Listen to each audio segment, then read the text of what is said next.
two Time Lords, both looking for something they'll never find on Gallifrey, hoping to find themselves and so much more, stolen away into intrigue and adventure, all according to plan.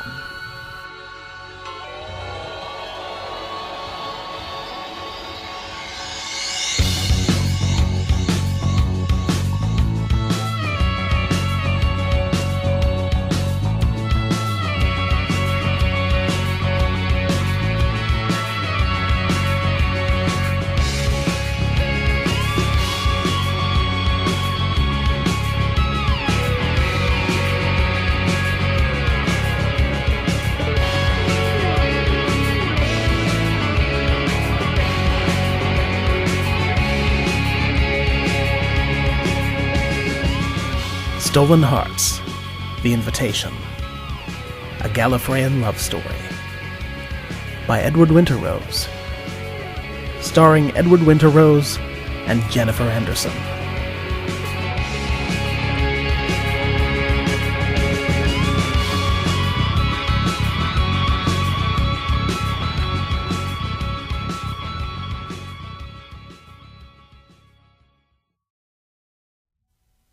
The artist snorted laughter and an almost geekish inhale of breath. And what gives you that impression?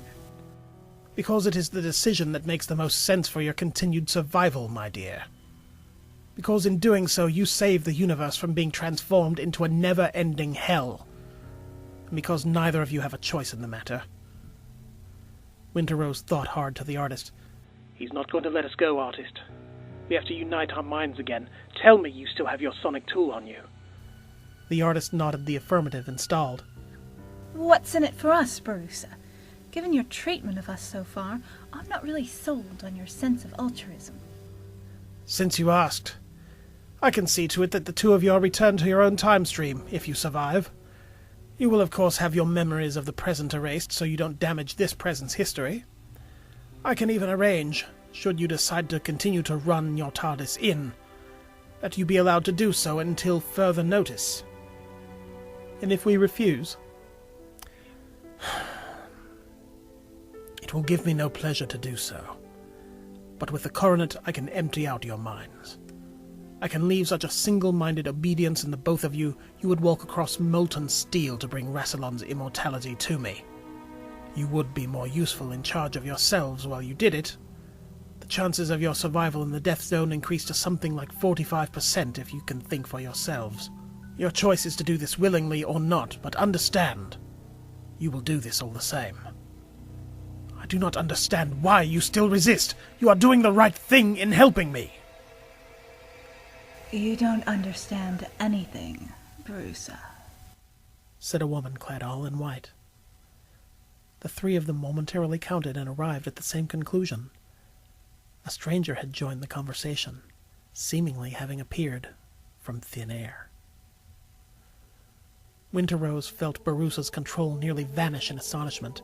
His limbs still wouldn't move, but now it didn't feel so much like they would never move and never will. Now it was more like he could move if he wanted to, but just didn't feel like it. This wouldn't last for long. Now, artist, while he's distracted, we must be one. The artist nodded once. Contact. Winterrose looked pointedly at Barusa. Contact. The room and every last thing in it exploded into a dazzling white for the both of them. There is a feeling when one wakes up in the morning, when you know you have to get out of bed, when you want to let everyone know they won't be seeing you today because your fondest overriding wish in the world is to stay in bed. You want to pull the covers up over your head and sleep till you're done with sleeping. A relatively titanic effort of will and responsibility eventually allows you to overcome this lethargy. You know you have things to do. You know there are things you have to accomplish. Absolutely wonderful though it would be to sleep in, you make yourself get out of bed and do what needs to be done, however grudgingly. This was exactly the feeling the artist and Winterrose had to overcome in order to move and act while Barusa was momentarily distracted by the woman in white. Both stared straight at the things they'd been looking at, absolutely still, focusing on the effort of moving, They very quietly raised their right hands, as though they were machines synchronized to work in unison. They reached into their pockets and pulled out a sonic tool each. Then, aiming them at the timescoop panel, they let fly with a sonic barrage that shot sparks from every panel in the room.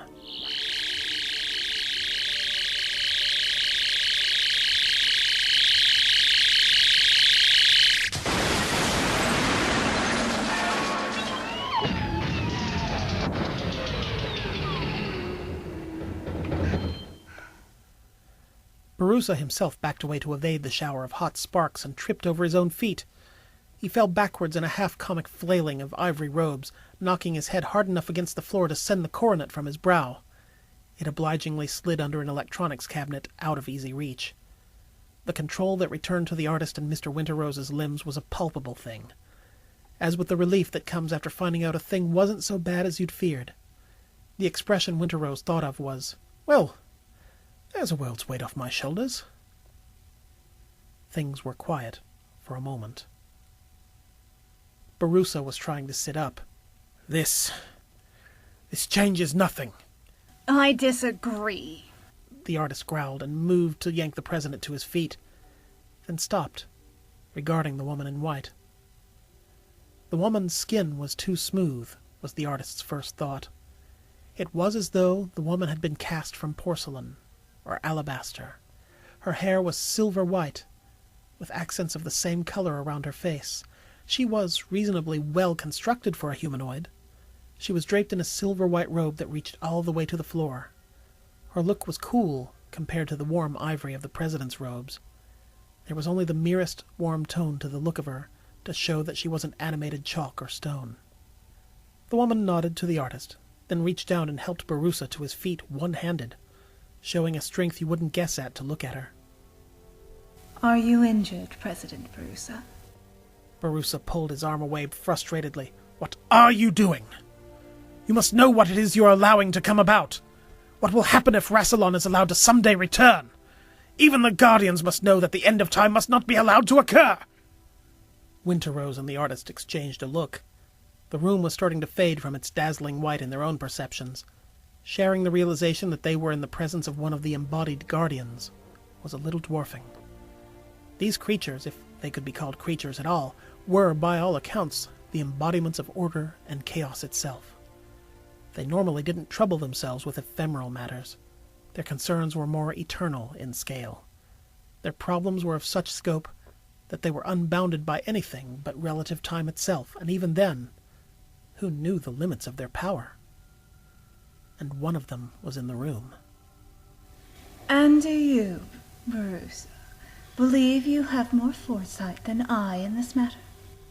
The Guardian's voice was an even tone that poured into the ear like cool milk on a hot day. "And how is it that you, who have constraints of your own on interfering in such matters, are acting on this?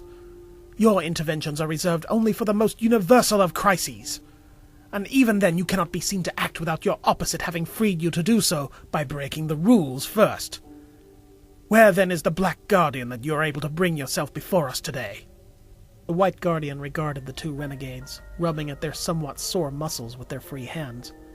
Winterrose was changing a setting on his sonic tool in a way that would produce a piercing and debilitating sonic wave, should he need to defend himself from Barusa again. The artist looked ready to pounce on Barusa bodily. Its intervention is always more felt than seen.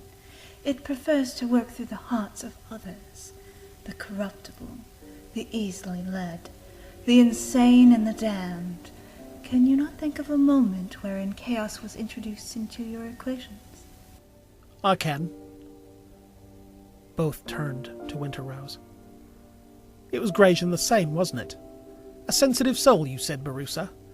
Someone who looked in folds of time and perhaps delved too deeply, found something so dark you feared it destroyed him. Sounds like he might have had some help in finding the thing that turned you so swiftly to evil, whether he knew it or not." Waking or sleeping, once the Black Guardian has its hooks into you, you are never entirely free of its influence again. Poor Gratian. He was, as you said, not meant for such offices, Barusa. Barusa was visibly remembering a thing. Perhaps some similar instance where a member of the High Council had been corrupted. Like Goth. Just like Chancellor Goth and the Master. Whatever he was remembering, it seemed to have left him shaken. Nonetheless, Guardian, Rassilon's return must not happen. It cannot. If you purport to be concerned about the welfare of everything, then you know the stakes and the gamble I must now make. The matter is of universal import, Barusa. The Doctor must not die, nor must he be removed from his time stream. The fate of everything depends upon it. Barusa looked disbelievingly at the being. Everything? Everything, as you understand the term. And these two are necessary to the equation. The Guardian gestured to the renegades. Us? I'm not sure what we could possibly do.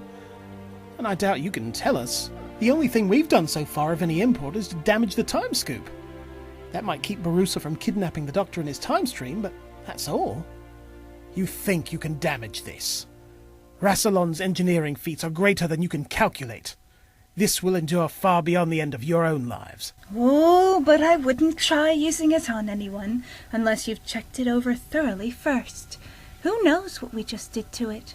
If you tried yanking someone out of space and time with that and it malfunctions, who knows what could happen? Do you want to risk using it again? You're the one obsessed with mathematics. You tell me, what are the odds here? Barusa narrowed his eyes at her. Beware, girl. Or what? Here's an easier one for you. What are the odds that I could liquefy your frontal lobe with a sonic disruption pulse? Say, before you could dig the coronet of Rassilon out from under that machine there? I'm personally giving you 1,000,000 to 1 against. Barusa looked disgusted at her threat, seemingly unaware that he'd been building to a threat of his own. And what will you do, my dear? Destroy me and then perhaps try to explain all this to the Citadel Guard. I am Lord President of Gallifrey, and you two are the time-displaced renegades. Do your own math, and decide what will happen here. But for the word of the Guardian, your lives would already be forfeit for your refusal. You'd kill us? Nothing the Guardian has said explicitly forbade my taking Rassilon's immortality from him to prevent his return. That would still seem the proper course. Your own and the Doctor's continued survival seem to concern the Guardian in some way, so I cannot have you shot. Nor can I have you stay in the present and move to scotch my plans. You must be returned to your own time. And what's to stop us from telling Spandrel about what you're up to in the past to stop you in the present? But Winterrose shook his head. That's not going to work, artist. For one, you'd come off as being vengeful and vindictive about Barusa's part in your dismissal hearing. Second, what's that going to look like? A former Time Lady and a half-amnesiac Time Lord fresh off the untempered schism? Accusing a High Chancellor of high crimes 500 years into our future? Imagine their reaction when we tell them about Omega's return. Pandar's assassination or the double invasion. He'd have us exiled to the Outlands faster than you could say treasonous lunatics. So he just gets away with it? The artist looked like she was about to explode. She turned to the Guardian, who simply smiled back. The smile was more full of secrets than the universe itself, and just as unrevealing. It was somehow more ominous than its deadpan from before. No one said anything about anyone getting away with anything. What I take from my experiences of the Doctor is that evils in the present must sometimes be born as the precursors to a greater good. Barusa made a disgusted noise. The Guardian paused, gazing at him with a look much like an oncoming galaxy must have before it impacts with your own.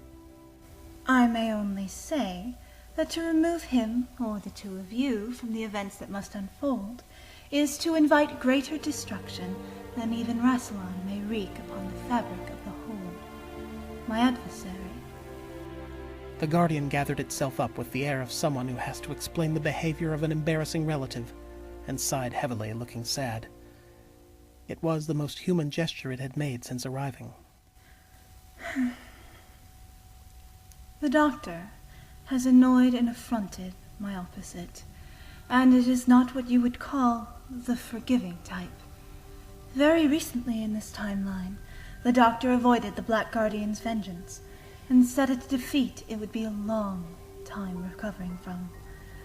However, the adversary has plans within plans, and however many traps it has laid for the Doctor throughout history, there will always be many more. For him, for his friends, for even his inadvertent allies. The Guardian looked pointedly at the both of them. It may be a credit to the Doctor's bad luck that having sprung this one in particular, he will eventually see the sorrow it precursors. In the end, well, what must happen, must happen. As always, you all have a choice. Disregard my warning at your peril. And just as abruptly, the woman was gone. So, now what? The moment was awkward. The uncertainty in his voice echoed the feelings of all present. He wasn't sure that most villainous monologues ended with a universal embodiment showing up and saying the equivalent of, "Right, all you stop that right now." Barusa looked all at once as old as every one of his years. "Now I escort you back to your TARDIS and send you back. I suppose after that I shall have to unloop the Eye of Orion before Spandrel decides he needs to investigate further. May we agree on a mutual silence until you go?" Given that no one's going to believe us if we start shouting, "The President's a traitor!" at the top of our lungs, I think that might be best. The artist fumed. "Then there's no time like the present, yes?" "Oh, I don't know. 500 years ago was a pretty good vintage." Winterrose serenely put away his sonic tool. He pulled his flimsy display from his pocket, seemed to think better of it, then put it back. The artist looked sideways at Winterrose, who was suddenly seeming to have the time of his life. Whatever the private joke was, he wasn't sharing it. "So, since we can't do anything about it, Your Excellency, what do you intend to do about the Doctor, since you can't eliminate him?" "Likely what I tried with you. If I cannot eliminate him, I will try to enlist him, assuming he survives long enough to agree. He does lead something of a rackety, if charmed, lifestyle. But his resourcefulness has always impressed me. Maybe that's why I thought he might disrupt my plans. Hence my attempt to eliminate him first. I remain unconvinced that he will not try to destroy my plans in the end. Perhaps this latest incarnation will see more sense in that scarfed lunatic he once was. Maybe if you were straight with him and told him outright what the situation was, he'd be more understanding. That would only make him suspicious. You will not know of his exploits to a large degree. In your time, he's really only just left Gallifrey. He is the most interventionist do-gooder I have encountered in the course of all history. If I let him know that I needed to take Rassilon's immortality at this point in his lives, he'd shake his head and think I was up to something like the megalomaniacs he encounters in his travels. Maybe if the Doctor had never got his start. But that's a foolish thing to think on. Shall we go?" Barusa looked at the artist for a moment and thought, then led them out. They walked quietly back to the artist's bay on underlevel 15. Occasionally they passed some of the Citadel Guard or some other Time Lords. They bowed to the President, who, of course, was still wearing the sash of Rassilon. Winterrose kept smiling to the artist. He looked as if he were going to burst out laughing at any moment. The message demons pestered the artist again as they passed through the bay, but apart from that, it was something of an uneventful farewell. "I would suggest not going back to Gallifrey. Given your foreknowledge of events and the infeasibility of wiping your memories of the events in this present, it might be better if you did not corrupt the time stream and somehow prevent the present circumstance wherein I've been thwarted. My prophetic soul, I sound like one of the Doctor's villains." The artist keyed open the door of their TARDIS and looked at Barusa with the same species of dislike you might experience for a serial murderer. "Somehow, with your presence in Gallifrey's past, I don't think I'd want to stay." "Not for at least 500 years, relative to our present anyway. Once we catch up, we may look you up again." Barusa glared at the Time Lord. "Should you catch up, you may wish to avoid such a foolish thing. We'll be wanted criminals tomorrow. You have 500 years head start to prepare yourselves for that fact." I suggest you make the best of it. Winterrose nodded, now affable friendliness once more. I may come around anyway. I have this feeling you won't be around to enforce any sentence on us for very much longer. Just go! Mr. Winterrose gave him a closed-mouthed smile as wide as his face. If he'd had a hat, he'd have tipped it. He'd have to remember to wear hats from now on. May you get everything you deserve, my Lord President. Goodbye. He disappeared into the TARDIS. The artist tapped Barusa's shoulder. As he turned to face her, there was a whoosh of air, and the flat crack of her hand leaving a stinging slap across his face. As he looked at her with stunned shock, she curtsied once. Your Excellency, she said with extreme politeness, then vanished into the TARDIS itself. With a rush of mighty engines, they were gone.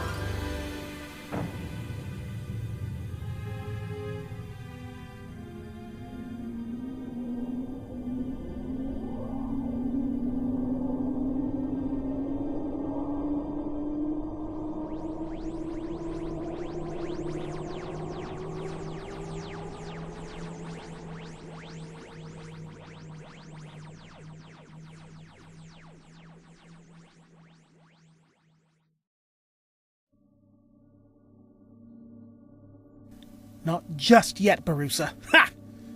Winterrose laughed to himself as he punched at the coordinates. what do you mean? Where are we going? The artist shook her hand out and blew on her palm. When are we going is what you should be asking. But in short, Gallifrey again, then we'll take Barusa's advice. And he thought we wouldn't notice. What a hidebound, arrogant, hypocritical old... The artist punched the all-stop controls and drew in a sharp intake of breath, realizing she'd used the hand she'd smacked Barusa with.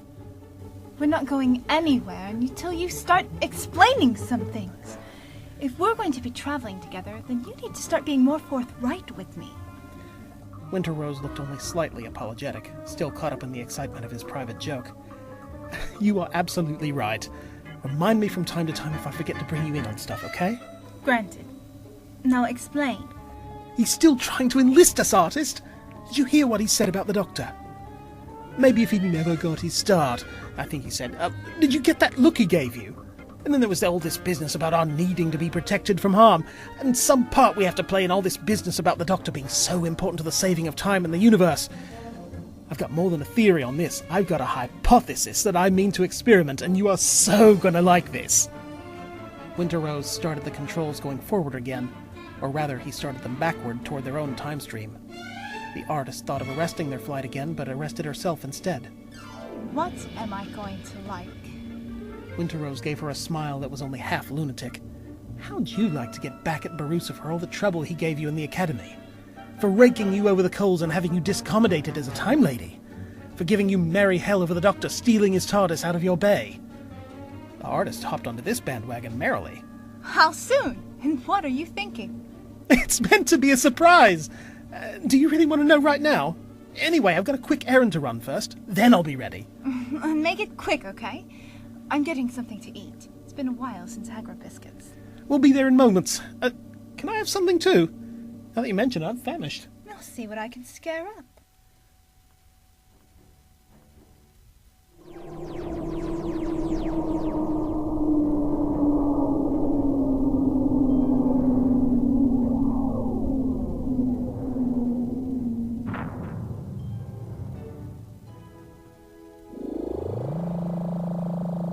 Winterrose emerged once more from the TARDIS some years before they'd initially departed, this time only for a moment. I need to use your polar network for a moment, he said around a mouthful of sandwich. He didn't know what this was that she'd made, but the meat had a sweet honey taste. It also happened to be blue. The artist emerged from the TARDIS looking back at it in thought. It was still in its default configuration, not the blue box it had taken the shape of on the Eye of Orion. Knock yourself out. Oh, let's not do that again. Anyway, I'm just sending myself a message. You'll like this bit. You see, I took the ride of the schism a bit late in life. I did get that impression. Aren't the survival chances a bit low for Gallifreyans our age? They're low enough that what I did was foolish in the extreme. So I had to have a reason, right? There must have been some urgent reason to take the ride and chance killing myself in the process. What better reason than this right here? I was on a mission, and I'm sending myself on it right now, before I ever took the ride. Doesn't that imperil through your own history. Well, all I need to do is inform myself of the import of the matter, leave in all the pertinent details on Barusa and Rassilon and all that bad old stuff. I'll leave a necessary instruction to delete the mail afterward. A bit of proof that I am who I say I am.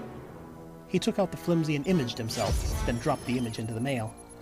And since it's an established fact that I won't remember this after the rite, there won't be any record of the mail afterward. So I'll progress along the course I've already flown. And... He booped a button, sending the missive off to himself in the present. Done and done. Let's get out of here. Your turn. They fled into the TARDIS, giggling.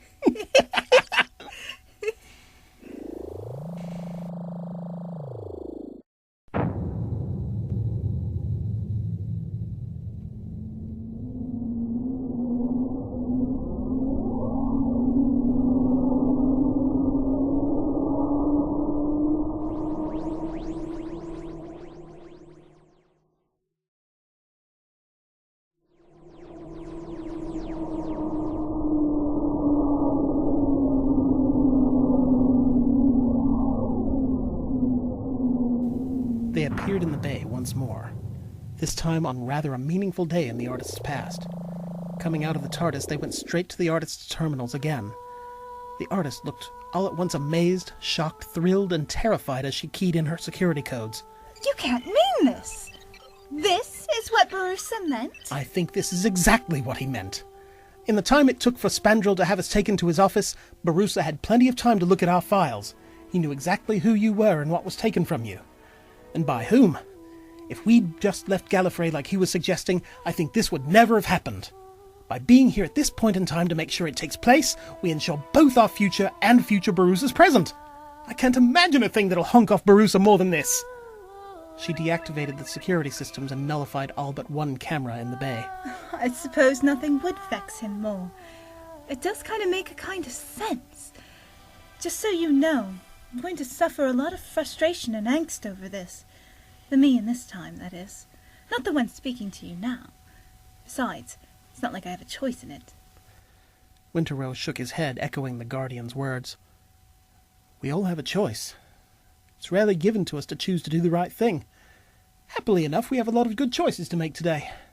When will he arrive? Any moment now, really. We're close to the time index from the security files. She looked at the door. Come over here. We need to be under the camera, in its blind spot. Winterrose joined her beneath the camera and waited. A minute later, an older fellow in Petric's robes entered the room. The artist spoke up immediately. Do not look at us. Make no acknowledgement of our presence. Do you understand? The old fellow gave an imperceptible shake of the head, then looked left and right. The nod would be missed on camera later. If you've come to leave Gallifrey, you'll find that the Type 40 over in Bay 831-2015 is unlocked and open. It's being worked on. The chameleon circuit and its main time circuits were being serviced, but it's primed and ready to travel if you want a ship with a bit of personality. The old fellow turned away from the camera a moment so that his speech could not be seen. I don't know who you are, young woman, or why you're doing this. But is there some way that I can thank you? Do good things, Doctor. Make this matter. This is going to cost me rather a lot. The artist blinked a tear and wiped it from her face. My dear child, have we met? The artist sniffed, feeling truly freer than she'd felt all her life. No, but maybe we will someday. Go quickly. The doctor turned back to face the artist and Mr. Winterrose. He saluted them with his cane and gave them a grateful look, then walked past 7 perfectly functional TARDISes, including their own Type 70, climbed into the Type 40 and vanished into the vortex, without disengaging the parking brake.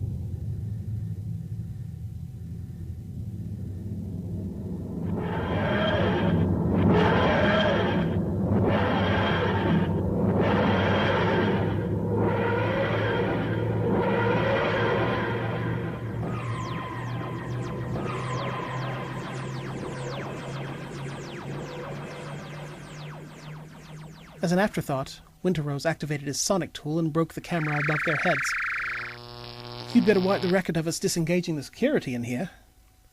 The artist grinned. Really grinned. Blinking away another tear, she shook her head. Unnecessary. I set it to delete when I was fixing the terminal. You didn't have to break the camera. Winterrose looked at the camera embarrassedly. Oh, and here I thought I was being helpful. The artist hugged him hard, and they held each other in silence for several long moments. Unsure of who started, that grew into a longer kiss. You were. She finally breathed. TARDIS, we should go. Absolutely. After 4 more minutes and 3 seconds of embracing one another, they did just that. The time rotor of the Renegade's TARDIS bounced up and down in the center of its console, thrumming to itself in A major. Chronoton energies within the crystalline structure scintillated rainbow-prismed reflections from the polished brass fixtures of the console room. The 2 rogue Gallifreyans watched the vortex outside through the viewscreen walls. So, that theory you were working on, the one from the Eye of Orion, what was it? Oh, that! My theory was that this TARDIS wanted a crew for itself. If it was all right with luring one Time Lord into stealing it, how much better if it could have 2? And what better to ensure they're staying than by encouraging an emotional attachment between them? You think it was playing matchmaker? Why else should it take us to the Eye of Orion? It's a pretty romantic place, after all. What about the trouble we got into? I suppose you're going to tell me that that was all planned as well, that we'd bond all the more tightly in adversity and all that. The artist looked all around her at this machine that had stolen them away. I wasn't, in point of fact. But I suppose it was lucky for this young thing that it happened all the same, wasn't it? I suppose we'll have to throw her a bone and get married next. Yes. Yes, what? Yes, I accept. You're serious? You're not. Yes. No. No, I'm not serious. I'll start again, shall I? Yes, I'll marry you. Then ask me. How does one go about that? I'd never really considered marriage before. Is there some way I should go about it? Do it honestly and from your hearts. You do have heart's love for me, yes? I do. Marry me. I will. Okay. When? As soon as possible. The artist tackled him with a kiss. This went on for a long while.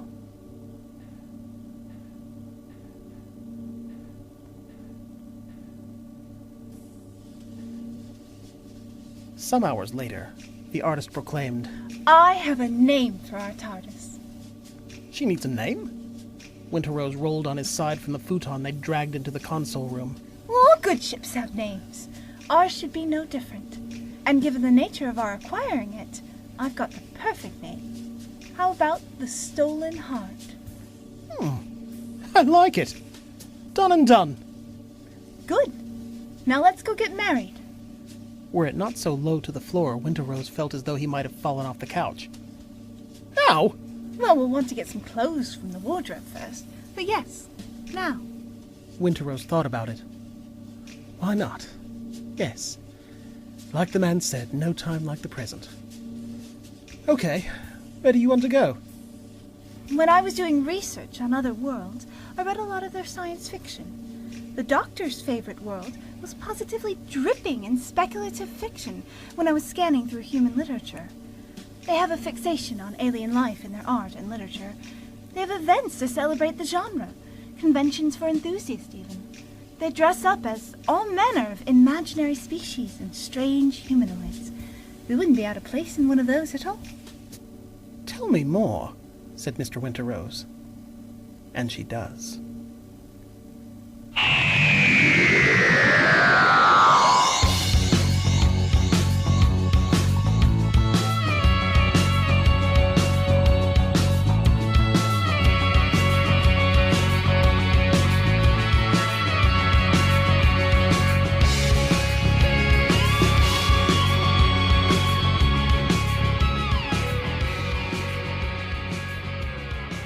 This has been Stolen Hearts, The Invitation, by Edward Winterrose. The narrator and the characters of Mr. Winterrose, Kith, Spandrel, and Barusa were performed by Edward Winterrose. The TARDIS, the Nurse, the Artist, and the White Guardian were performed by Jennifer Anderson. You can hear Edward and Jennifer in other audio productions at www.giantgnome.com. Edward's voice acting blog can be found at iwanttoreadthisforyou.blogspot.com. Jennifer's DeviantArt page can be found at acelsus, AYCELCUS.deviantart.com. Edward's DeviantArt page can be found at winterroseasfr.deviantart.com. The Doctor Who theme, Vashta Narada, was performed by Traffic Experiment, which can be found on youtube.com. This audio play is in no way the production of the British Broadcasting Association, nor is it an attempt to infringe upon their intellectual property for monetary gain. Doctor Who, Gallifrey, President Barusa, TARDIS, and Castellan Spandrel are the copyrighted properties of the BBC. The music contained within is used without permission, and is the property of their copyright holders as well. This has been a fan production, and no profit has been made. Stolen Hearts, The Invitation, and the original characters and situations contained therein are the intellectual property of Edward Winterrose.